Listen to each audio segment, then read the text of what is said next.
some notes from this weekend's classes. Uh-huh. I will start with an elderly relative of mine. Okay. Who's going into cognitive decline. Okay. And so we were thinking about doing sage and basil daily. Yeah. And you had there was a mention that you do it in tonic or in oil. If we're doing I would suggest basil internally and sage as like a body tonic. Okay, that answers the question. I was going to ask how long between, but I would internal on the basil. I mean, they can always inhale each one, but you want to get the sage on the body. Okay. All right. That answers that question. How much internal?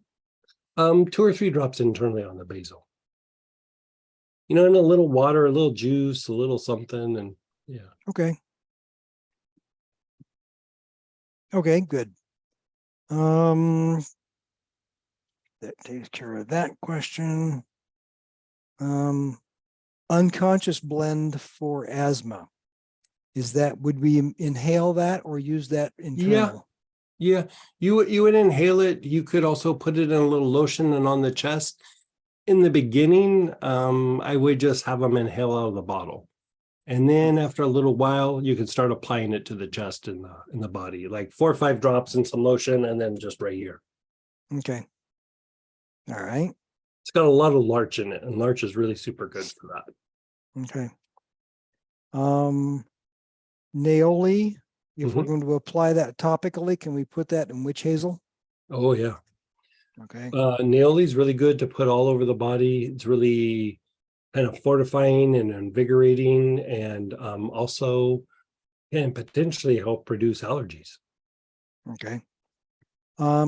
So many years ago, in one of the first times I ran into essential oils, they were talking about putting essential oils neat in the arch of the foot.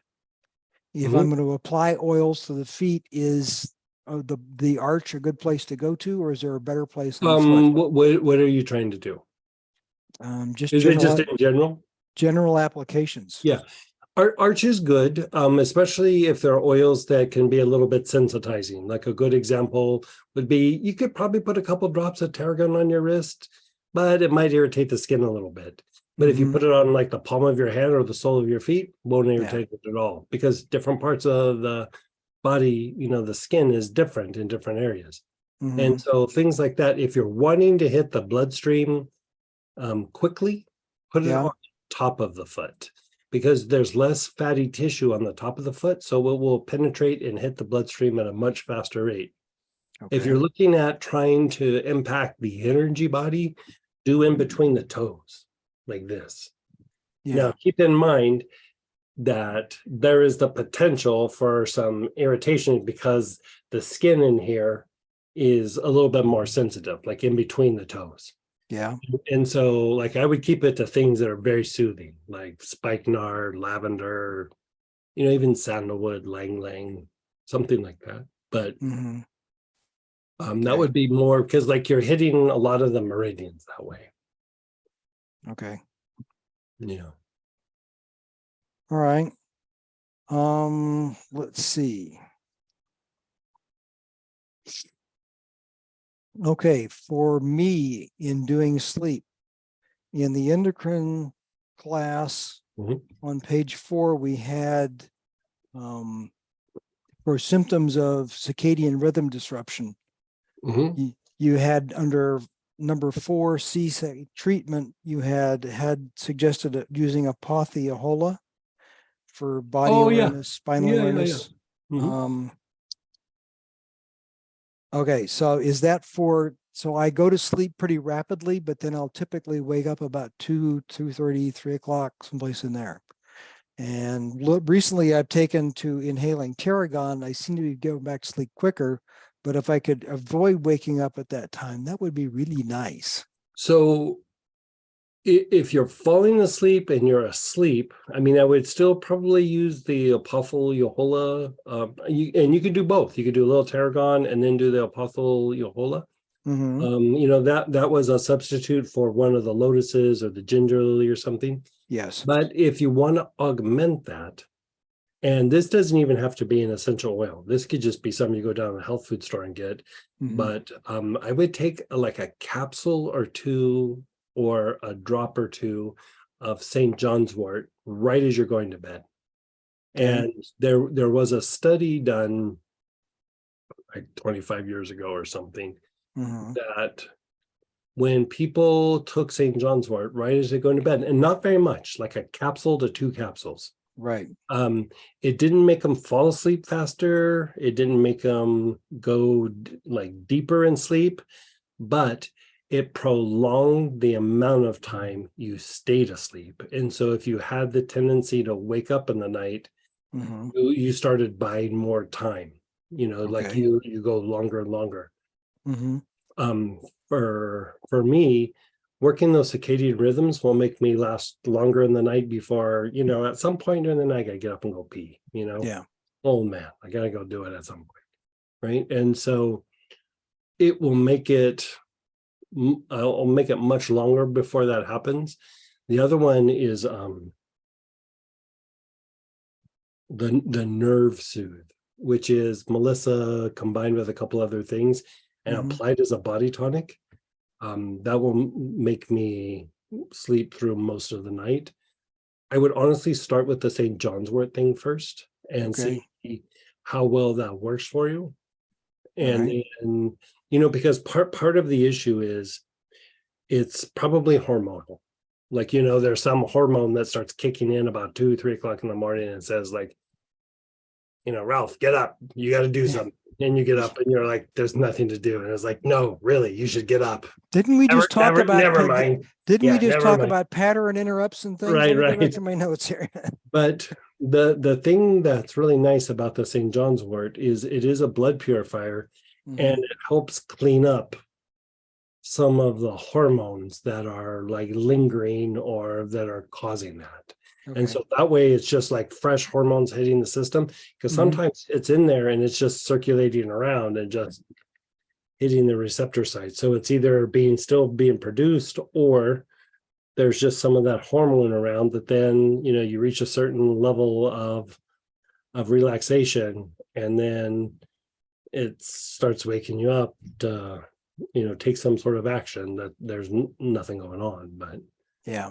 you know Okay. All right. so that's where I would start. That's the simplest approach, that's the easiest approach. Mhm. And if that doesn't work, then we can start going, well, maybe you address something in the endocrine system, or maybe there's something else going on a little bit.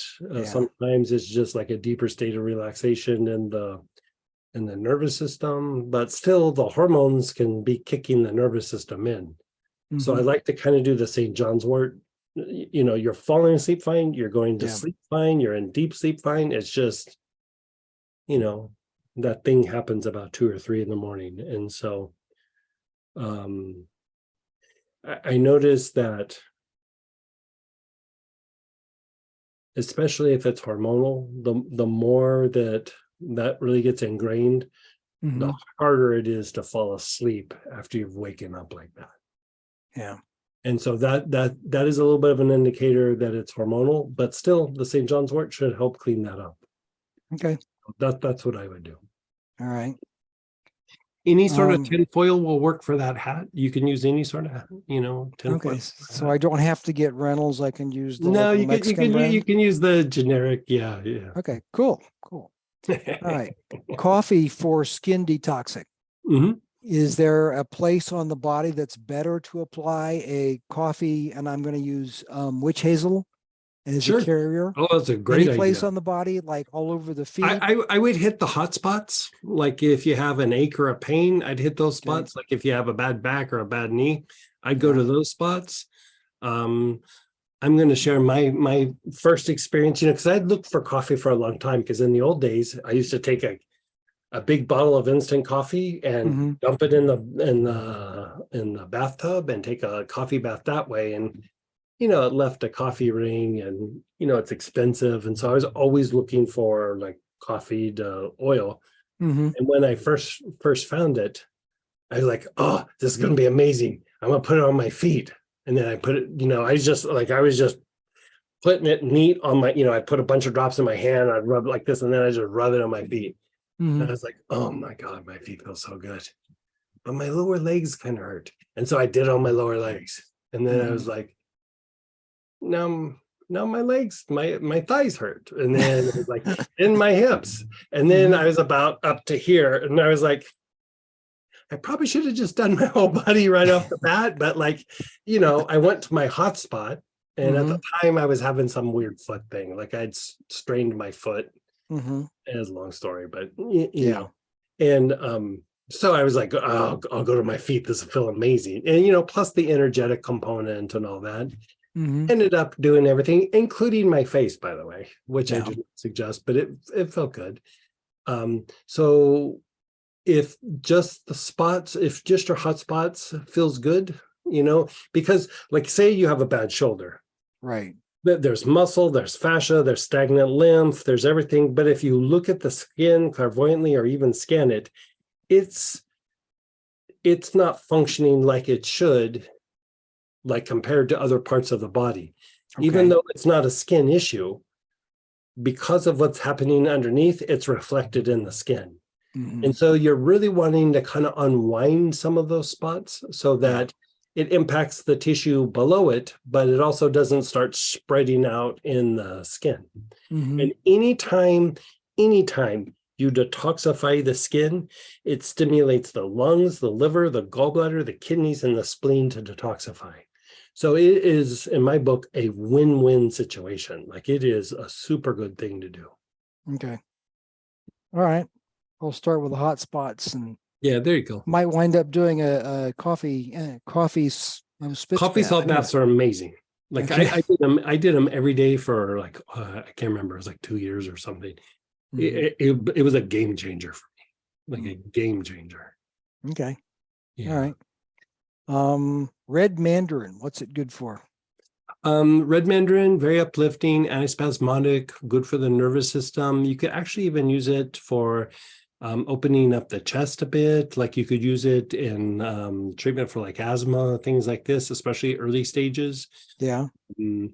I find that it's even helpful, like if you're feeling a little anxious or a little wound up. I mean, it's not the top shelf thing to use, but you don't always have to use top shelf. You know what I mean? Like I'll go to a lot of just the bread and butter oils and think, yeah, I got something fancier. And I mean, perfect example, marjoram, hyssop, sage, like they're rock stars, you know? And so mandarin does a lot of kind of antispasmodic, soothing, good for the nerves, fortifying, and any citrus is very uplifting. So even if you're feeling like a little fatigued or a little bit like you just got the blahs, citruses are really good to go to. Citruses are really good to go to. Okay. Yeah. All right. Because one of the things that I'm noticing at my age is I don't have the get up and go that I used to have. So work that 3 wise men that you got not too long ago. Really work that. It pumping up the endocrine system, jumpstarting all of that. You know, it's not going to be like when you're 20, but it's helpful. Like I find it to be incredibly helpful. Okay. All right. Bergamot versus bergamot mint. Bergamot mint is a little bit more directed to the digestive tract. Bergamot is, bergamot, we were just talking about that last night here. It's again, good for anxiety. It's very soothing. It is actually a very good in the essential oil world. It's one of the better calcium channel blockers for blood pressure. Yeah. And it's also a bit of a mood stabilizer. And so like when I kind of am feeling like go, and then, okay, gotta sit and rest, fatigue starts to set in, but sometimes you're not aware of it. And that's when there starts to be a little bit more fluctuation of like, I don't want to get up and work today, or, you start getting a little bit like not cranky, but you get a little bit like just blah. And the bergamot is really good for just keeping the emotions really even keeled. Okay. So even though they have the same name, they do real different things. Yeah, like the bergamot mint is a little bit more directed. I usually almost use it exclusively for digestive issues. Okay. Yeah. All righty. Very good. Thank you very much. You're so welcome. I finished going through the rest of the classes. I'll probably have some more questions for you Oh, next good, week. good. Why I do have a request. Yes. So some of the questions that I have are for some of the things that you're doing with Astara, where it Uh-huh. doesn't include oils. Sure. Could you do one of your classes per month where we can ask, Yeah. Astara Oh, yeah, I type would love energy that. questions? Like on Wednesdays when we do the 2 recordings, Yeah. sometimes I'll open it up and people have a bunch of questions, and then sometimes I'll open it up to questions and there's nobody, Right. nobody asks. So if I know people have questions, I'd love to do that. Yeah. So if in the next couple of weeks you could do a Q&A session for How Astara, about, that would be this great. week we're getting ready for WESOC, which is at the end of the Yeah. week. How about Mhm. next week? We'll open up that first session for Q&A, and maybe even the second. All right, that'd be great. Yeah, and I'm looking forward to the discussion tomorrow about breaking patterns. So Yeah, boy. good deal. Good deal. Yeah. Thank you. I think it's really interesting, the whole pattern type.